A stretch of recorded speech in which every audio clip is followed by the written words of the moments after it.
Have you ever noticed how, as the years stretch behind us like long shadows in the afternoon sun, we begin to say yes more easily? Not because we always mean it, but because silence feels heavier than agreement. Because sometimes the quiet house creaks too loudly, and company, any company, feels like a blessing. It's a strange paradox, isn't it? After a lifetime of striving to be heard, seen, remembered, we often end up softening our boundaries just to feel like we still belong somewhere. There's an old story from the time of the Buddha, one that rarely makes the headlines in Dharma talks, but stays with you like a pebble in your pocket. It's about a gentle old monk named Ananda. In his final years, Ananda was beloved for his kindness, his compassion, and yes, his openness. But that very softness led him into a quiet struggle. One evening, as twilight fell over the monastery, a traveling teacher came to stay. He spoke in lofty tones, full of cleverness and charm, and the younger monks were enamored.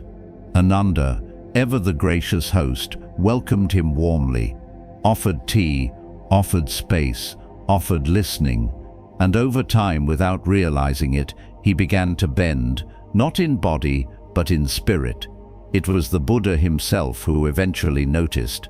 One morning, while walking with Ananda beneath a Bodhi tree, he paused, looked at his dear friend, and said simply, "Ananda, a vessel that is always open cannot choose what it holds. It fills with the rain, but also with the dust." That was all. No scolding, no parable, just truth. And Ananda understood. He understood that kindness without discernment isn't virtue, it's vulnerability. That peace must be protected, even from what appears pleasant. Does this sound familiar to you? We often think spiritual growth means becoming more accommodating, more easygoing, more agreeable, but that's a misunderstanding. True wisdom is not always soft, it is steady, it is clear. It knows when to welcome and when to close the door.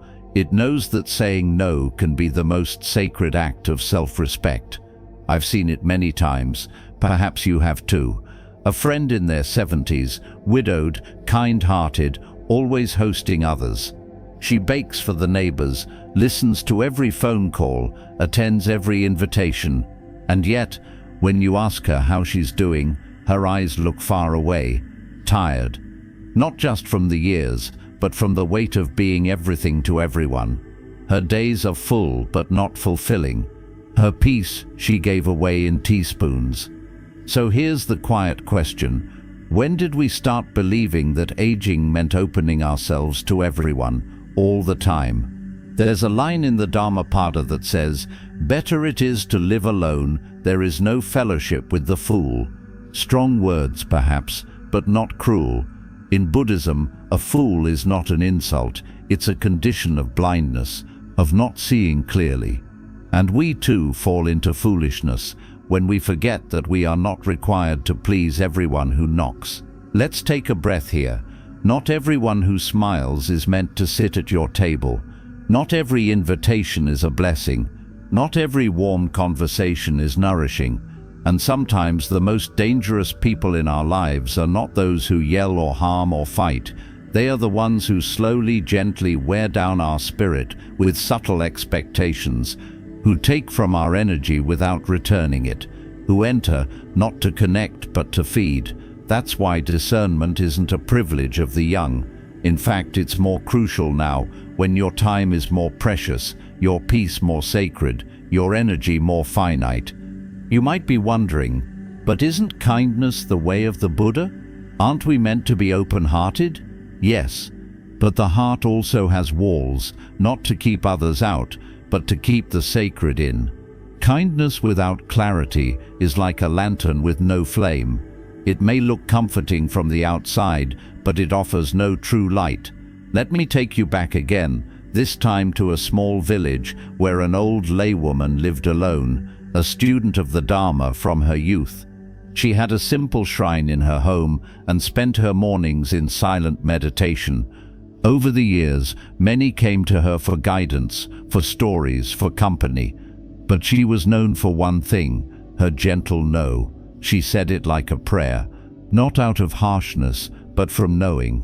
One day, a man, loud, insistent, full of plans, came asking to stay for a few days. She looked him in the eyes, smiled, and said, "My peace is not for trade." And then she closed the door. That phrase stayed with me for years. Your peace is not for trade.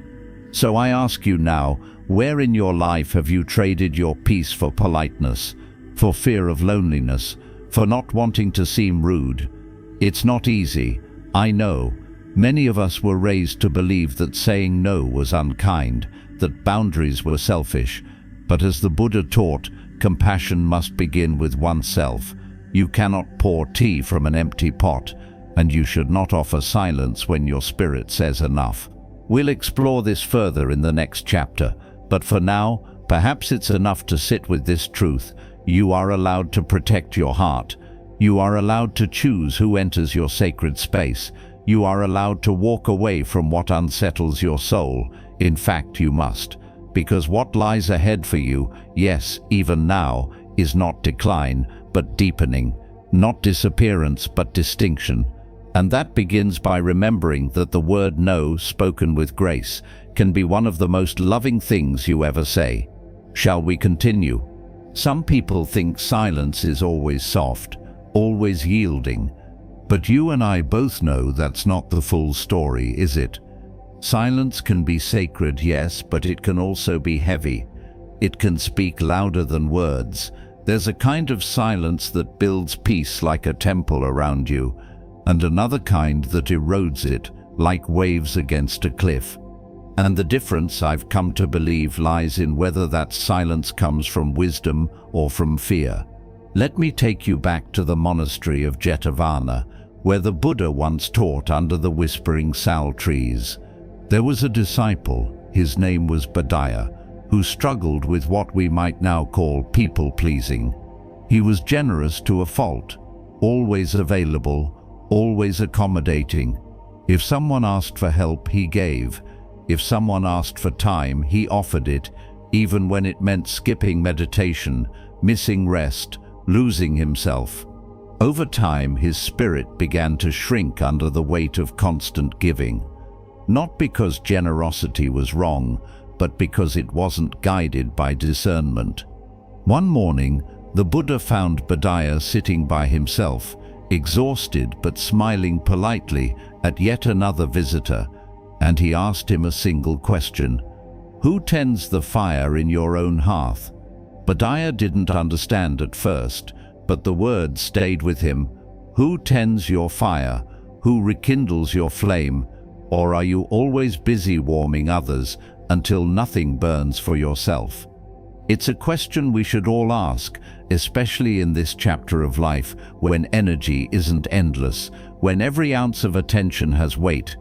Have you ever left a conversation feeling strangely hollow, sat through a social gathering only to come home feeling more alone, shared your story with someone who never truly listened? These aren't just casual moments, they're signals.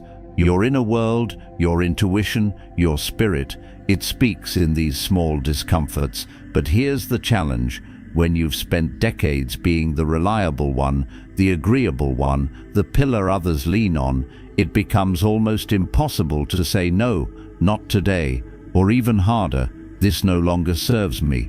And yet there's a Buddhist teaching that says, you yourself must strive, the Buddhas only point the way. No one else can protect your path. No one else can walk away on your behalf. You must be the one to guard what is sacred in you. I remember a woman I met in Oregon. Let's call her Helen. She was 78, a retired school teacher, warm-hearted, loved by her community. But every Wednesday she hosted a group of friends who, while they smiled and chatted, left her feeling small. They gossiped, they dismissed her faith, they scoffed at quiet living. And each time she opened her door to them, a little more of her joy vanished. I asked her once, why not stop inviting them? She looked down at her hands and said, because I don't want them to think I've changed. Oh, Helen, but you have changed. You've grown, and growth often means outgrowing certain conversations, certain roles, certain masks. We don't often talk about this, but spiritual evolution is not always tidy. It comes with pruning, and pruning, as you know, is a tender violence. It's the art of letting go so something deeper can bloom. Sometimes it's not about enemies, it's about companions who no longer walk the same road, and there is no shame in that. In fact, the Buddha often withdrew, not out of anger or judgment, but to protect his stillness. He knew the value of being alone, not as isolation, but as clarity. There's a verse in the Sutta Nipata that says, "As a deer in the forest lives untroubled, so should the seeker live alone, contented." But let's be honest, in today's world, the forest is crowded with distractions, with polite invitations, sweet words that carry hidden demands, and obligations that sound like kindness but feel like chains. Have you ever accepted a call, a dinner, a favor, and immediately felt the tightness in your chest? That is the whisper of your boundaries knocking, and often we ignore it. We think it's more noble to say yes, but nobility without authenticity is just performance. And performance over time makes us strangers to ourselves. So maybe this is the moment to pause and ask gently, what are the things I continue doing just to avoid discomfort? Who are the people I continue pleasing because I'm afraid to be misunderstood? What does it cost me to keep saying yes when my spirit longs to rest? Sometimes silence is not peace, it's self-abandonment. And yet, the answer is not to harden, not to close the gates entirely. The middle way, as the Buddha taught, is neither indulgence nor denial. It is awareness, it is listening, it is knowing when to open your door and when to simply sit by the window, watching the world go by untouched. And let me tell you this, if someone truly honors your presence, they will honor your boundaries too. They will not need explanations for your silence. They will not demand performances from your soul. They will meet you in the stillness. And if they don't, let them go. You've earned this sacred chapter. You've walked through enough fire to know your worth. The wrinkles on your face aren't just age, they're maps. They trace the contours of a life lived with love and loss and learning. And now your peace is no longer optional, it's essential. In the next part of our journey, we'll look at what it means to be discerning without being distant, how to remain loving without becoming lenient with what drains you. But before we get there, I invite you to take this moment tonight or sometime soon to sit with the question, who tends the fire in your hearth? Because perhaps, just perhaps, it's time to come home to yourself. Shall we go on? The older we get, the more we learn that not all companionship is companionship. Some people are merely present, not truly with you, not truly for you, and yet their presence lingers like a mist that never lifts. It fills the room, dampens the air, dulls the light. You talk, you nod, you smile, and still you leave feeling smaller, diminished, like someone just took a scoop of your spirit and walked away with it in their hands. I once heard a tale from an old monk in Sri Lanka. He spoke slowly, as if his words had waited decades to be released. He said, there was a traveler who carried a sacred bowl, simple, wooden, worn from time, but deeply precious to him. Everywhere he went, people admired it. Some even asked to hold it. At first he let them, but slowly the bowl lost its warmth. It grew scratched, cold, even began to crack. He didn't understand why, until one day he realized it wasn't the weight of the bowl, but the hands that held it. The monk leaned forward and looked me in the eye. Be careful whose hands hold your peace. You see, some souls are gentle. They speak slowly, ask little, and leave behind a sense of quiet blessing. Others smile and praise and flatter, but somehow they pull you away from yourself. They carry noise beneath their compliments and expectation behind their charm. These are the people you must learn to bless from afar. Now I know what you might be thinking, but I've known them for years, or their family. Yes, and yet even the Buddha, when he recognized a path as unwholesome, never hesitated to change direction, regardless of familiarity. Loyalty without discernment is not virtue, it's entrapment. And your soul was not born to be trapped, it was born to be free. There's a teaching in the Vinaya Pitaka where the Buddha instructs monks to reflect carefully before accepting any offering or staying in any household. Not because people are inherently bad, but because their energy leaves residue. Who you eat with, speak with, laugh with, it all enters your field of being. We absorb each other more than we realize, and the older you get, the more sensitive that inner field becomes. The more sacred your solitude, the more precious your peace. I remember visiting a friend in Northern California, an artist in her early 80s who lived in a modest cabin overlooking a wide stretch of forest. She painted wildflowers and read Pali texts in the morning light. Her laugh was slow, warm, and full of pauses. She once told me, I had to shrink my circle to hear myself think again. She had stopped attending community dinners where the conversations felt hollow. She no longer answered calls that left her anxious. Instead, she tended to her orchids, her canvas, her breath, and she was radiant, not lonely, just rooted. That image stayed with me. So many people assume that a shrinking social life means a fading spirit. But in truth, it can mean the opposite.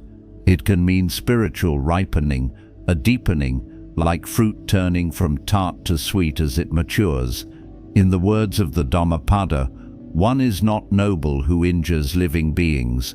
One is noble if one is harmless to all living beings, as well as oneself. Did you catch that?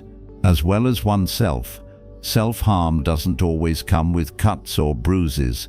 Sometimes it comes in the form of overstaying in relationships that drain you, smiling when your soul is weary, listening to voices that drown out your own, carrying people who refuse to walk beside you.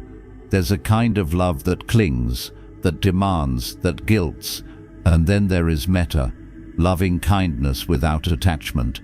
It says, I care for you and I will not lose myself to do it. That's not cruelty, that's clarity. So now let me ask you gently, who in your life leaves you feeling less clear? Who dims the brightness in your chest after they leave? Who do you brace yourself for when the phone rings? And even more importantly, who leaves you feeling more whole? Whose silence feels like shelter? Whose presence brings your breath back to its natural rhythm? These are not trivial questions, because at this stage of life, your time is too short and your heart too wise to waste on emotional clutter. The garden of your soul needs space to breathe, and some plants, though lovely, spread roots that strangle others. When the Buddha instructed his followers to practice spiritual seclusion, he didn't mean disappearing from the world entirely. He meant choosing with care. He meant recognizing that not all company is company, that sometimes solitude is more nourishing than any shared meal.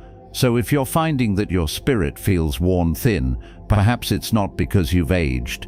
Perhaps it's because you've been too available to what no longer honors you.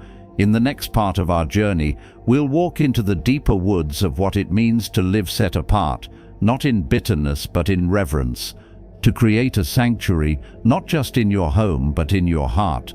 But before we step forward, ask yourself this: what kind of presence do I long for, and what kind of presence am I still tolerating? Because you were never meant to fade quietly into the background. You were meant to become light. Shall we keep going? There's something peculiar about the way silence begins to speak louder as we grow older. In youth we chase noise, not because we truly crave it, but because we fear what might rise from the stillness if we let things settle. But later the wind changes, we stop fearing silence, we begin to crave it. we find in its vast and quiet spaces not absence but presence. And more than that, we realize how much of our exhaustion came not from what we did, but from what we tolerated, from what we listened to, from what we felt too polite to interrupt. Let me tell you a story I once heard from a Thai forest monk. It was about a woman who came to him every week, pouring her heart out. She spoke of her neighbors, her children, her illnesses, her dog, the government, the weather, anything and everything, and he would sit, patient as a stone. One day she asked him, "Do you ever get tired of listening?" He smiled softly and replied, "Only when there is no seed in the soil, then it is like watering rocks." That image stunned me, because how often do we do just that, pouring our time, our kindness, our spiritual energy onto conversations, people, situations where nothing can truly grow. You know this feeling. You answer the call because it's expected. You sit through the gathering because it's tradition. You nod through the gossip because confrontation feels heavier than silence. But each time you do, something inside you, quiet and sacred, begins to dim. And that dimming, if we're not careful, can become a way of life. The Buddha once said, "If a man speaks or acts with a pure mind, happiness follows him like a shadow that never leaves." But the inverse is also true. If we continue to speak from weariness, or listen from fear, or agree from guilt, then what follows us is not happiness but heaviness. And that heaviness, my friend, is not the natural burden of age, it is the unnatural weight of living out of alignment. I once met a retired nurse named Gloria. She lived alone, near the coast of Maine, in a house filled with handmade quilts and handwritten prayers. Gloria was quiet but not shy. She had a way of listening that made you feel completely seen. One afternoon, she told me, there came a point where I had to stop pretending I enjoyed certain people's company. I stopped going to luncheons that felt like competitions. I stopped attending Bible studies that only judged. I stopped answering calls that drained me. And you know what happened? At first I felt guilty. Then I felt free. There's something so quietly radical about what Gloria did. She chose depth over duty, presence over performance. And in doing so, she created space for real prayer, for honest laughter, for quiet mornings where she could actually hear her own soul speak. And that brings me to something I believe we often forget. Spiritual maturity doesn't always look like being agreeable.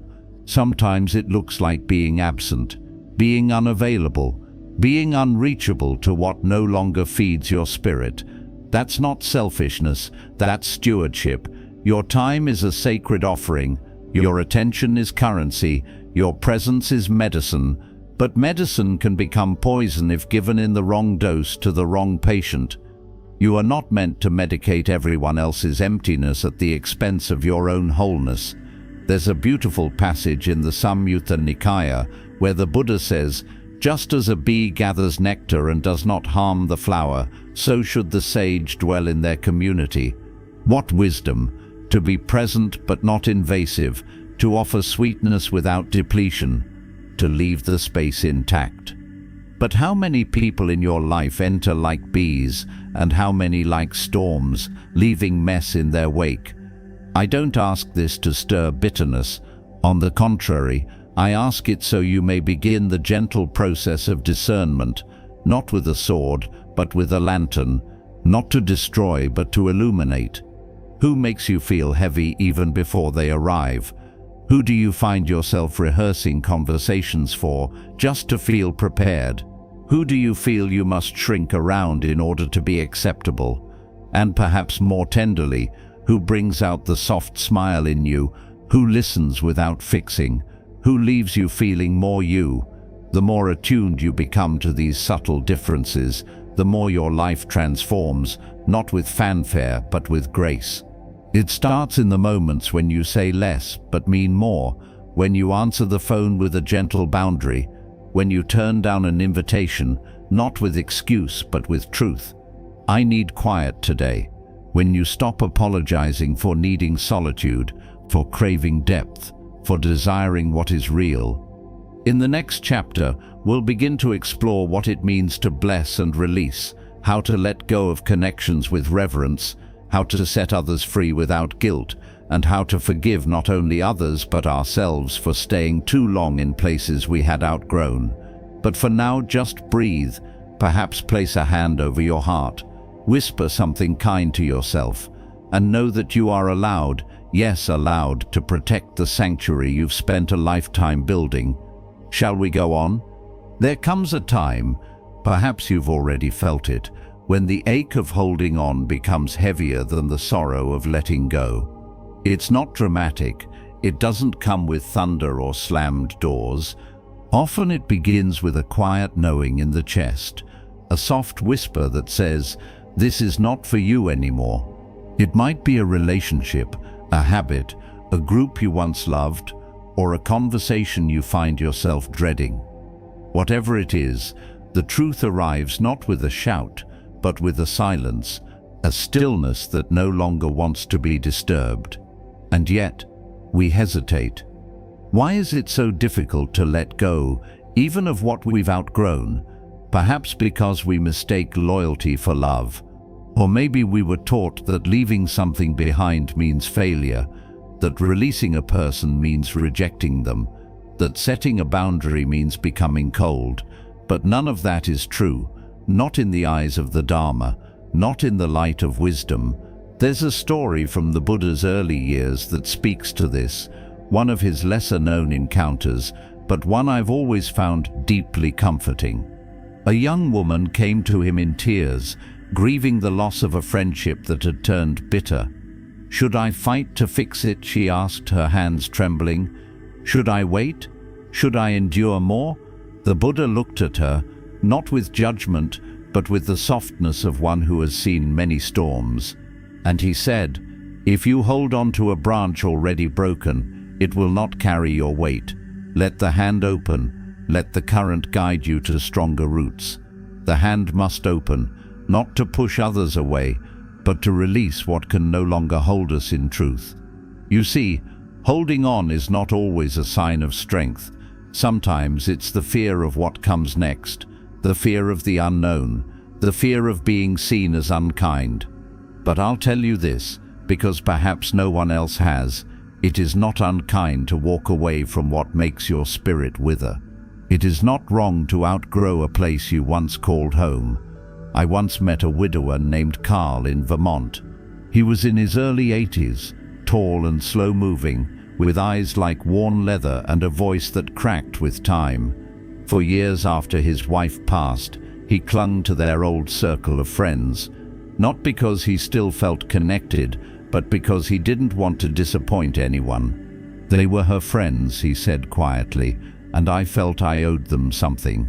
But every gathering left him hollow, surrounded by people who didn't really see him anymore.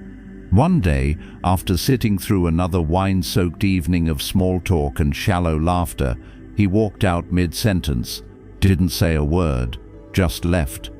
When I asked him later why, he said, "I didn't want to be ungrateful, but I realized if I kept showing up out of guilt, I'd dishonor the very life she and I built, one rooted in depth, in peace, in realness." So he let go, gently, without a fight. He simply stopped attending, and in that space, something new began to grow. Long walks by the lake, Buddhist readings at the library, a quiet friendship with a woman who loved stillness as much as he did. Carl taught me this. Sometimes letting go is the most faithful thing you can do, faithful to your inner truth, faithful to the wisdom that's blossomed slowly inside you over decades, faithful to the life you've earned. The Buddha often reminded his students that impermanence is not a tragedy, it's the ground of liberation. When we release clinging, we return to flow. When we unclench our grip, we discover how much we were carrying that was never ours to hold. So I'll ask you gently now, what or who are you still gripping out of habit, not harmony? What relationships are you maintaining only because you're afraid of what will rise in the silence? What conversations do you keep repeating, even though they no longer nourish your soul? And more courageously, what would your life look like if you gave yourself permission to let go? You see, release is not rejection, it is blessing. You bless the journey that was, you bless the good moments, you bless what was once aligned, and then you bow to it with gratitude and let it go.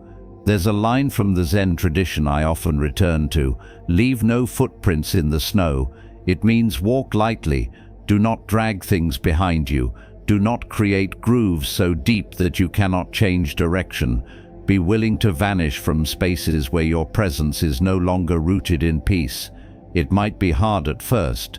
People may not understand, they may gossip, they may say, "You've changed," and that's true, you have, and thank heaven for that. Because the spiritual path is not a circle, it is a spiral. We don't return to who we were, we unfold, layer by layer, into who we are becoming. In the next chapter, we'll explore what it looks like to rebuild a life around chosen presence, how to fill the spaces left behind, not with noise or distraction, but with meaning, intimacy, and holy silence, the kind that heals, the kind that sings. But before we go there, take this moment to look inward and ask, what am I ready to bless and release, not out of anger, not out of spite, but from a deep reverence for what my soul now needs? And if you're not ready to say it out loud, that's okay. Just open the hand, even slightly. Let grace do the rest. Shall we continue? Letting go always leaves behind a silence. At first it can feel too wide, too still, even a little lonely, like walking into a room after a guest has gone and realizing how quiet your home really is. But silence, like soil, is only barren if we leave it untended. Given care, intention, and warmth, that same silence becomes sacred. And the question then becomes not just what we've released, but what we now choose to invite in.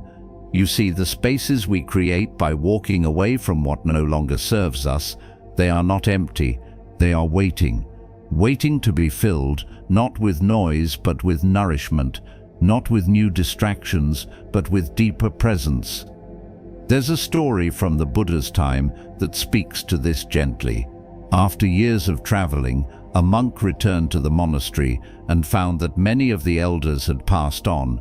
The halls were quieter, the gardens less tended. At first he felt grief, an aching sense of loss for what once was. But the Buddha, seeing his sadness, said, "When the rain stops, the earth does not grieve, it begins to bloom." And so the monk sat quietly in the courtyard. Each morning he swept the stones, watered the trees, offered alms to the birds. Slowly what felt like emptiness became sanctuary. What felt like loss became a new way of seeing. That, I believe, is what this chapter of life asks of you. You've swept the stones. You've cleared the overgrown paths of obligation and worn out connection. And now it's time to bloom again, not in the same way, not with speed or effort or performance, but with deep-rooted intention. What does that look like? Well, I can only offer you stories and reflections. The rest you'll shape yourself. But here's one. A man named Samuel, widowed in his 70s, used to attend community events almost every night. Potlucks, game nights, volunteer shifts, even things he didn't particularly enjoy. I needed to keep busy, he told me. But one day, after a particularly draining conversation that left him feeling invisible in a room full of people, he decided to pause everything for 1 week. Just one.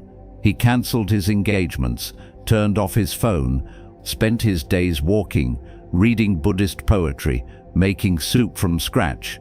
He began drawing again, something he hadn't done since his 20s, and on the 5th night, sitting alone under the soft hum of a porch light, he told me, "This isn't loneliness, this is presence," and I forgot how much I needed it. Presence, that's the word. Not busyness, not productivity, but presence. You see, when we stop filling time for the sake of filling time, we start remembering what truly fills us.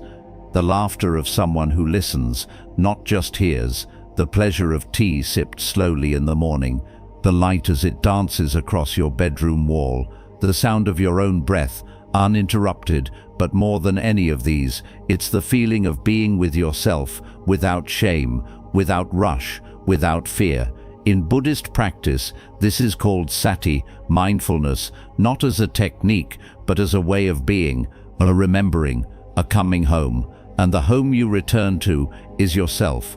So let me ask you gently, what have you been too busy to notice lately? What simple joys have been waiting for your stillness?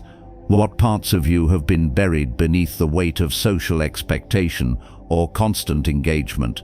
This isn't about becoming a hermit, it's about becoming whole. I once asked an old nun in Myanmar what surprised her most after 50 years of monastic life. She paused, smiled, and said that the most beautiful part of solitude is realizing you were never truly alone, you just weren't listening. There is a sacred intimacy in solitude, one that no conversation, no group, no social obligation can replicate. And when you begin to choose that presence deliberately, rather than fall into it through exhaustion, everything starts to shift. You become more discerning in your yes, more peaceful in your no, more rooted in your rhythm. And slowly, something unexpected happens. The right people begin to find you, not because you chased them, but because your clarity became a quiet beacon. Your peace becomes magnetic. You see, people who are drawn to your calm rather than your convenience, they're the ones worth keeping. People who respect your time, honor your no, and bring depth rather than distraction. They are not many, but they are enough. In the next part of our journey, we'll look at how to recognize these soul-anchoring connections and how to welcome them into your life without losing your hard-won stillness. Because as much as solitude heals, the right companionship, chosen, deliberate, and soul-deep, can make that healing sing. But for now, take this space you've carved out, this quiet, this calm, and begin to ask, what do I truly want to fill it with? What brings me closer to the sacred?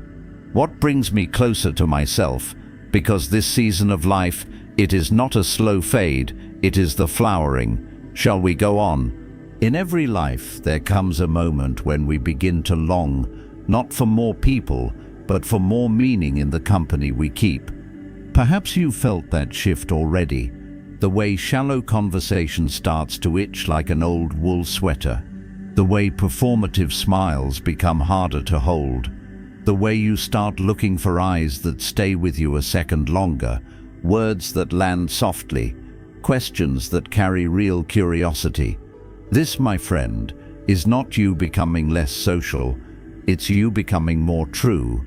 You're no longer interested in noise, you're seeking resonance. There's a passage in the Itivuttaka, a collection of the Buddha's discourses, where he speaks of wise friendship as one of the essential supports on the path to liberation. Not many friendships, not convenient ones, but wise ones, the kind that sharpen your insight, protect your peace, and walk beside you without dragging you away from yourself. But how do you find such connections? And even more, how do you keep them without losing the hard-earned quiet you've cultivated? Let me share a story. There was once a lay practitioner named Sona. He was elderly, modest, lived in a village near Kosambi. After years of tending to his family and his rice fields, he began dedicating his mornings to meditation. At first, the villagers didn't understand. They missed his jokes, his presence at the market, his easygoing banter. Some teased, others guilted. "Come back," they said. "You're not the same." And Sona, gentle, warm, sincere, felt torn. He missed them too. But each time he rejoined the chatter, something in him frayed, until one day he made a simple vow: "I will only share silence with those who honor silence. I will only share words with those who speak from depth." Over time, a few companions remained.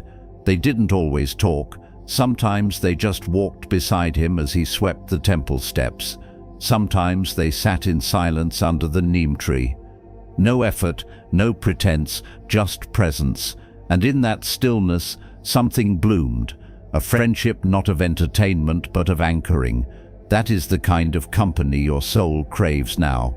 You've lived long enough to know that charm fades, but character endures. That closeness is not measured in frequency, but in quality. That it's better to have one person who sees your spirit than a room full of people who only see your name. So how do you begin to find these soul-aligned connections? You don't chase them, you cultivate you. You become so anchored in your truth, so steady in your stillness, so rich in your inner life, that only those who resonate with that depth will feel drawn to you. Not as a performance, not as a mask, but as a reflection of their own longing for truth.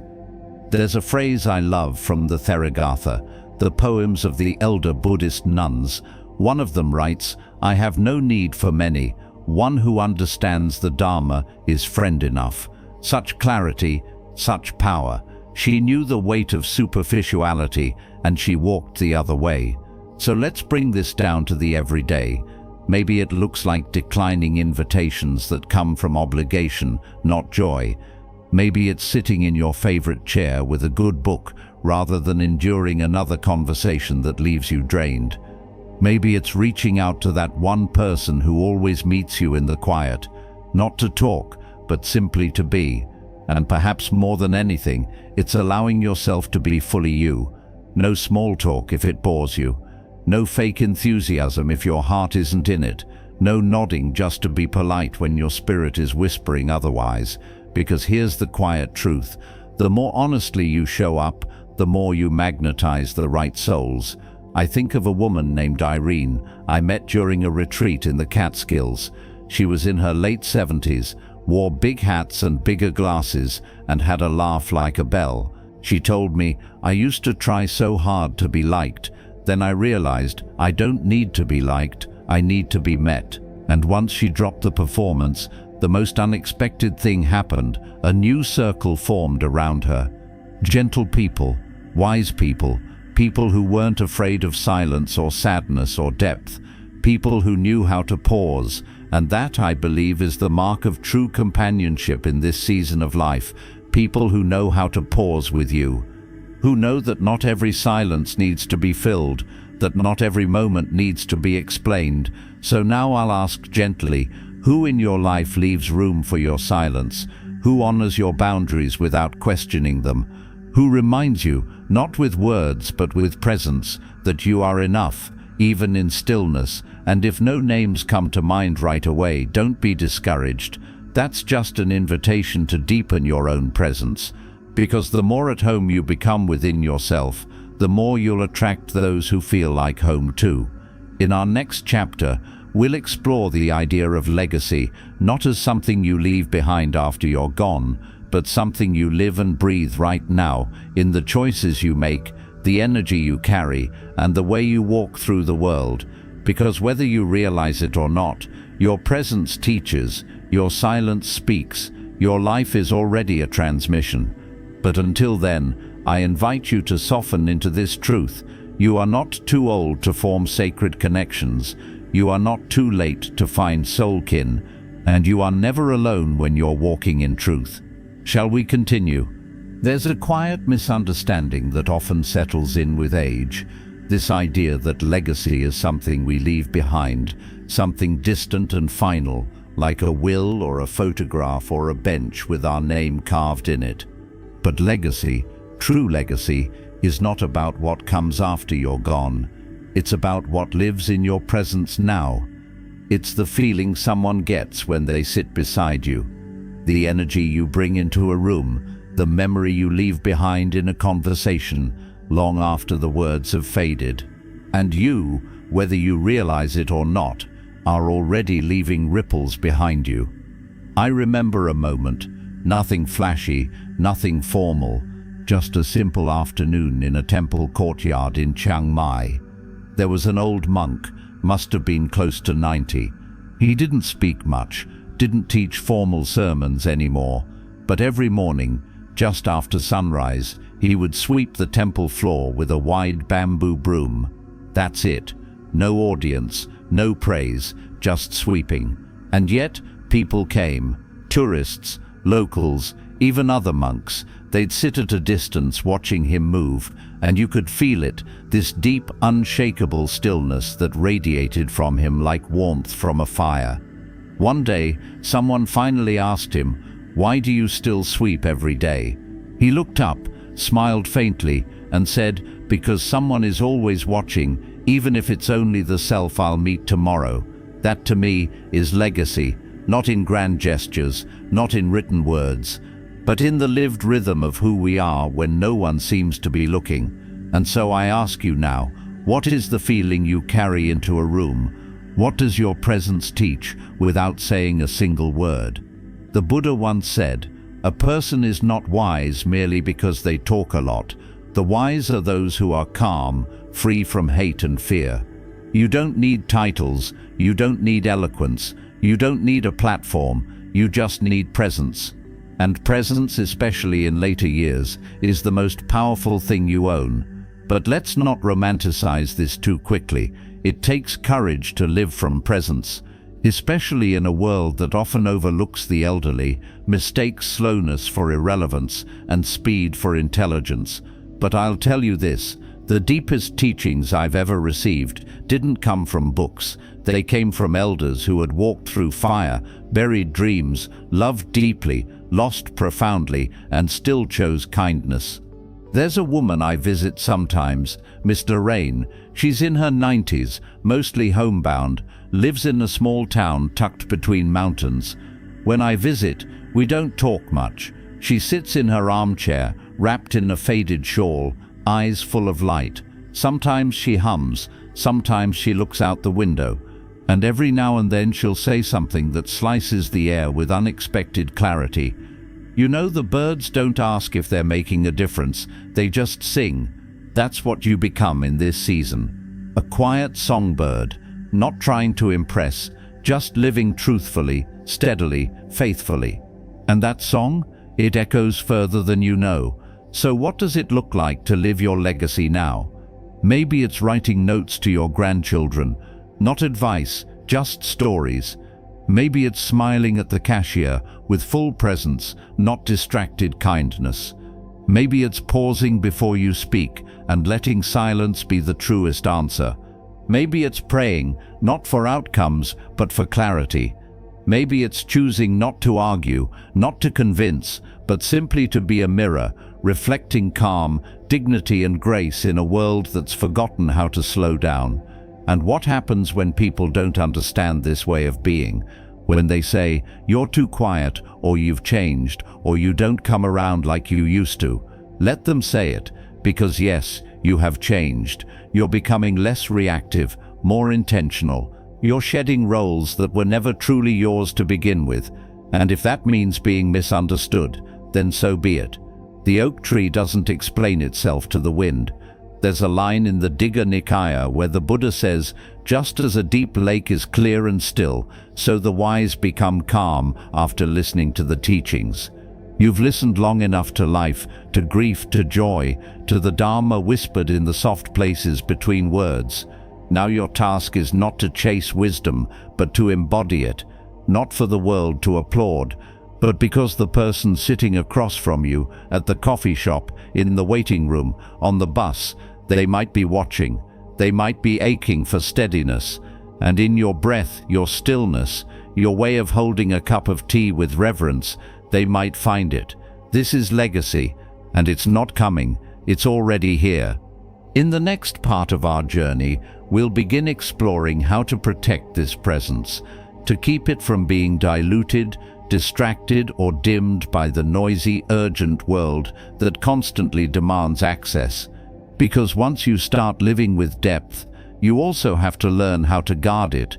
But for now, I invite you to ask yourself, what would change if I began living as if my presence was my message? What would fall away? What would blossom? Because your very way of being quiet, whole, awake, is already shaping the world more than you know. Shall we continue? Once your spirit begins to awaken, once you taste the richness of presence, the sweetness of silence, the strength that comes not from noise but from knowing, you must learn something just as vital: how to protect it. Because truth be told, clarity invites chaos, not intentionally, but inevitably. Like moths to a lantern, the more you begin to glow from within, the more the world tries to draw near, not always to honor it, but often to test it, to drain it, even to use it. And that's where the next layer of wisdom comes in. Not how to shine, but how to shield. There's an old story I once heard in a village temple near Luang Prabang, tucked into the mountains of Laos. The story went like this. A young novice was given a single candle and told by his teacher, "This light represents your practice. Keep it alive." For days the boy protected it, watched the wind, kept it close. But when he brought it into town, people gathered. Some praised it, some asked to touch it. One even tried to use it to light his cigarette. And in that moment, distracted by so many voices, the novice turned away just long enough for the flame to flicker and die. When he returned to the temple, ashamed, the teacher said, "When your light is rare, protect it more, not less." Not everyone who admires fire knows how to sit beside it without burning or blowing it out. That story, like many teachings cloaked in parable, sits in my chest often, because at this stage of life, where you've walked long paths, shed false skins, returned to yourself through silence and solitude, the greatest challenge may no longer be in finding peace, but in preserving it. And yet this is where many elders falter. Not from weakness, but from kindness unguarded. You've been raised to be welcoming, to be polite, to keep doors open.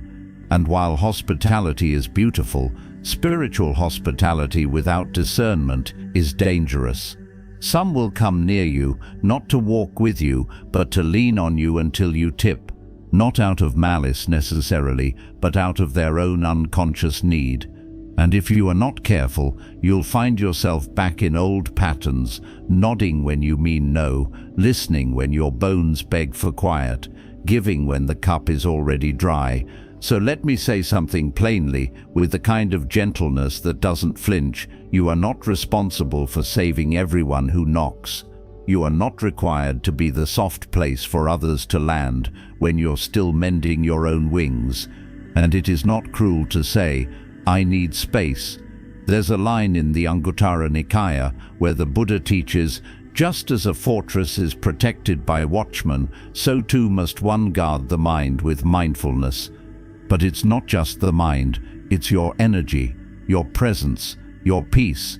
I once sat with a woman named Margot, 82, full of light and more boundaries than most therapists I know. When someone interrupted her morning meditation with a surprise visit, she opened the door, smiled warmly, and said, "I love you, but I'm in silence right now. Let's talk next week." No apology, no guilt, just clarity. Later, I asked her how she became so confident in protecting her peace.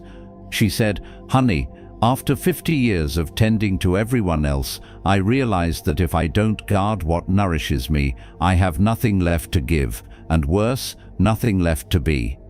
That's the paradox, isn't it? We think setting boundaries will distance us from others, but in truth, they make space for real connection, without resentment, without fatigue, without the quiet erosion that comes from constant self-abandonment. So what does it look like to protect your flame? Maybe it's saying no to a phone call just because your body says rest. Maybe it's declining an invitation, not rudely, but clearly. Maybe it's choosing not to respond to every text, every opinion, every emotional need someone places at your feet, not because you don't care, but because you finally do, about yourself. And let me offer this, because it matters deeply. Not everyone deserves full access to you. Presence is earned, not owed. Jesus himself had 12 disciples, 3 confidants, and 1 beloved.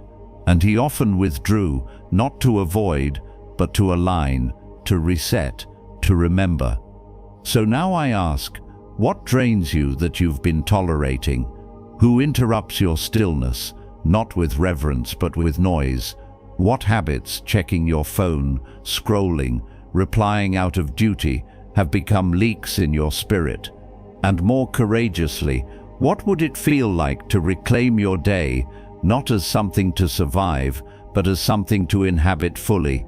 Because your life, especially now, is not meant to be busy, it is meant to be holy.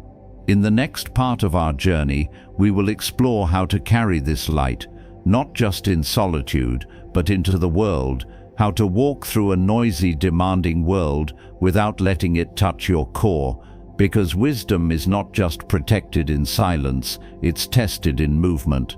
But for now, take this moment to affirm, I am not available to what drains me, not because I am closed, but because I am becoming consecrated. Your flame is rare, guard it. Shall we keep going? If you've come this far with me, dear friend, then you already know we are not really talking about aging. Not in the way the world measures it. We're talking about ripening, about deepening, about returning. You are not fading, you are distilling. You are no longer a field of wild flowers, you are the cedar tree in the middle, rooted, still, ancient and alive. And in this final stretch of our journey together, there is no lesson to teach, no principle to push. There is only a homecoming, a quiet turning inward, a remembering of what you've always carried, but maybe for a time forgot how to touch. In Buddhism, there's a word sankhara, the formations, the habits, the patterns of the mind. We carry them like pebbles in our pockets, memories, wounds, stories, roles. Some have been with you for decades, some were given to you by others, what a daughter should be, what a father must provide, how a widow must grieve, how an elder must behave. But here's what the Buddha knew, and what I now offer to you, like a cup of warm tea at dusk. You are not your patterns, you are not your story, you are not even your past. You are the awareness watching it all.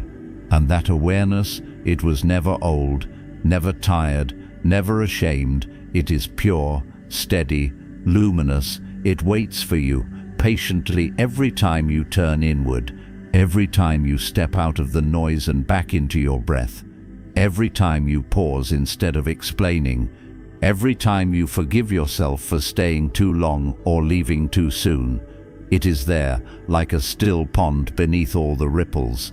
You do not need to become someone else in these final years. You do not need to prove anything, not to the world, not to your children, not to yourself. All that's asked of you now is that you live honestly. If you're tired, rest. If you're moved, speak. If you're done pretending, stop. If you feel the call to be quiet, don't justify it. Because when you live from the truth of your being, not the roles, not the mask, not the people pleaser or the achiever, but the core, something extraordinary happens. You become sanctuary.